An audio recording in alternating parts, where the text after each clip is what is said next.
वाक का उद्गान और उसका पाप भी धोना। उन देवताओं ने वाक से कहा, तुम हमारे लिए उद्गान करो।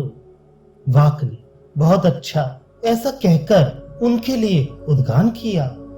उसने जो वाणी में भोग था उसे देवताओं के लिए गान किया और जो शुभ भाषण करती थी उसे अपने लिए गाया।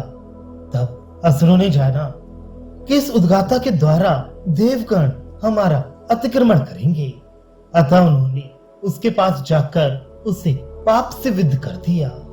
यह वाक जो अनुरूप अर्थात निषिद्ध भाषण करती है वही वह पाप है, वही वह पाप है।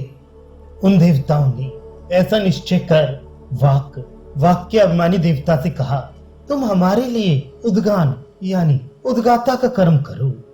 उन्होंने उद्गात्र कर्म को वाग देवता से ही संपन्न होने योग्य देखा और उसी देवता को मुझे असत से सत के प्रति ले जा। इस जप मंत्र का भी अभिधेय जाना।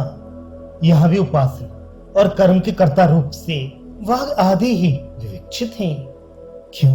क्योंकि ज्ञान और कर्म संबंधी सारा व्यवहार वस्तुतः उन्हीं से होने वाला और उन्हीं का विषय है।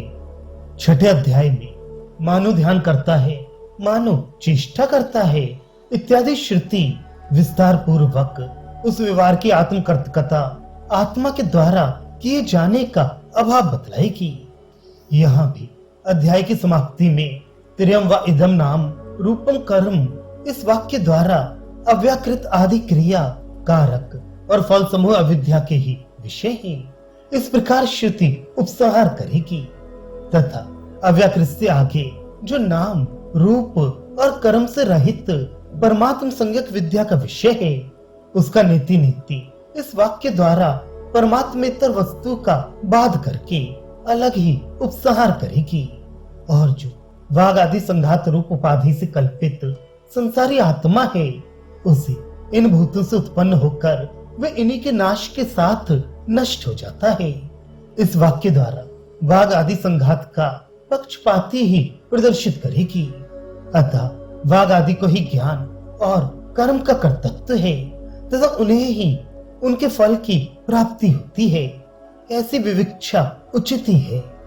देवताओं द्वारा इस प्रकार कहे जाने पर वाक ने तथा स्तु ऐसा ही हो ये कहकर उन प्रार्थी देवताओं के लिए उद्गान किया, किंतु इस उद्गान कर्म के द्वारा वाणी से देवताओं के लिए कौन सा कार्य विशेष निष्पन्न हुआ सो बतलाती ही।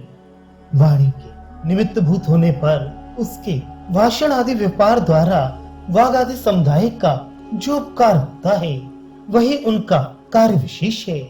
उन सबको वाणी के भाषण से होने वाला ये भोग रूप फल ही प्राप्त होता है।